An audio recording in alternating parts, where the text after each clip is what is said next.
it was the women who usually carried the water. The man carrying the water would lead the disciples to this upper room in the home of John Mark's father.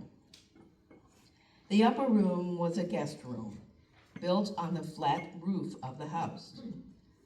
Pillars supported a roof closed in with curtains, and the curtains billowed and swung in a cool evening breeze. A lamp hanging from the ceiling cast a flickering light.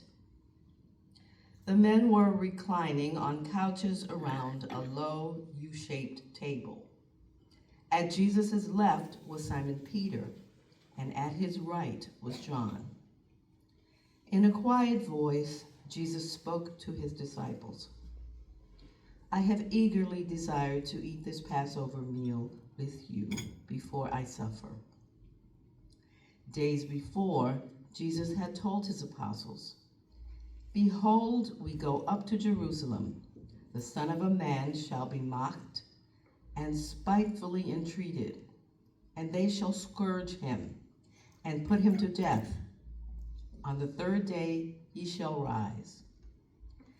Outside the night was silent, as if all Jerusalem held its breath, feeling the approach of the storm. Like sequins, the lights of the city appeared, twinkling on one by one, and an indigo sky grew darker and darker as one by one the city's noises were silenced. But in the room itself there was noise, for the disciples were quarreling. Their argument had started earlier in the day as they had walked to the upper room. Then they had divided into smaller groups so as not to attract too much attention as they gathered for the evening meal. Because there were no servants to bathe their feet, and because they had been arguing about who was to be chief among them, nobody had made any gesture of ceremonial washing. They had all walked past the earthenware pitcher of water at the door and had taken their places around the table, angry, argumentative, sulking, cross, tired. We can imagine them stretching out their robes so as to cover their feet, trying to pretend there was nothing wrong, when everything was wrong. They looked like sulky schoolboys. Not one of them wanted to stoop to do a slave's work. Now during the supper, Jesus rose and took off his outer garment. And Jesus took a towel, girded himself, poured water into the basin, and began to do the menial thing that not one of the disciples would do. He washed the disciples' feet. Then Jesus again took his place at the table. All eyes were upon him, and then a look like shadows blotting out the sun crossed Jesus' face, and he said, Very truly, I tell you, one of you will betray me. The disciples were shocked. Peter blurted out, Lord, surely it isn't I. And one by one they all asked, Lord, is it I? Jesus answered, It is the one to whom I give this piece of bread when I have dipped it in the dish. Judas was sitting second from the master on the right, with John between them. Jesus had known all along that Judas had been plotting against him. So Jesus took a piece of bread, dipped it in the bowl of haroset, and handed it to Judas. Slowly, Judas rose to his feet. He strode toward the stairway. Then, pausing with one hand on the heavy curtains, he turned and faced Jesus. An awful look passed between them. Sorrow on the face of Jesus. Determination, strain, evil on the face of Judas. Then Judas turned and was gone. The curtain swung behind him. There was silence. The 11 men who were left were very quiet. It was now only a matter of hours until Jesus and his disciples would be separated. Jesus wished to fill those last hours of fellowship with the tenderest and most significant of his teachings.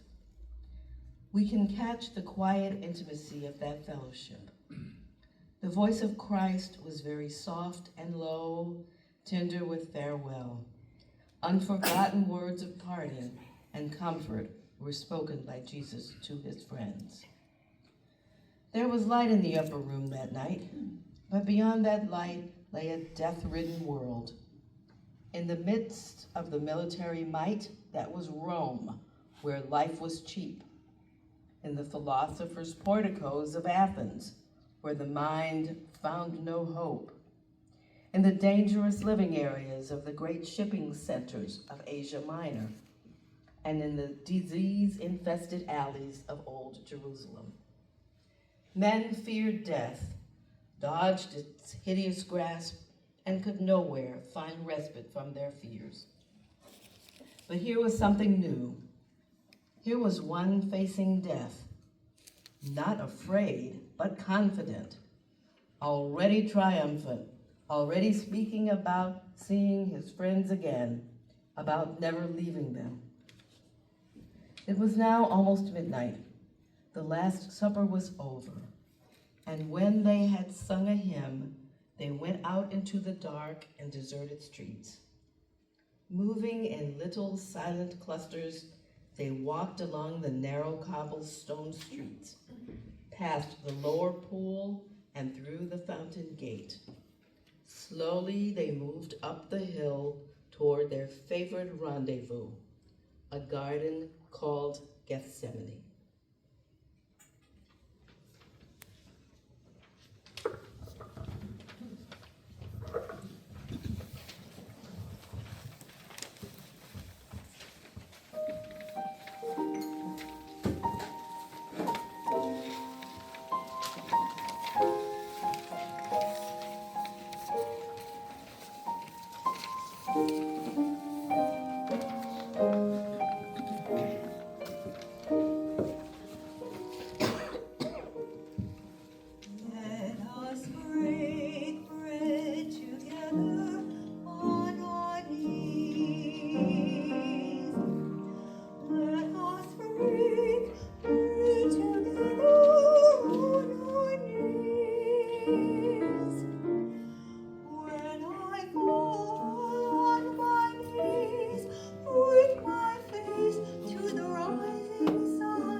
I just want to recognize and give thanks for all these people and many hands and prepare this evening very meaningful.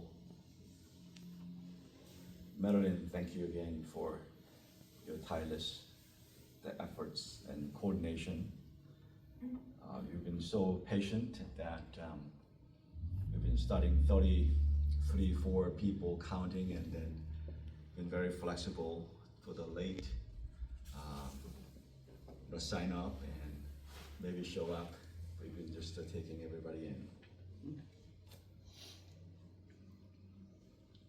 And also we have a new chef this year, Randy. Thank you for the whole crew in the kitchen, with Sylvia and everybody who are just working so hard from the morning till evening. They just prepare all meal with a love, such a love. And all the men just served at the table with the spirit of servanthood. You can feel it. So we are deeply grateful.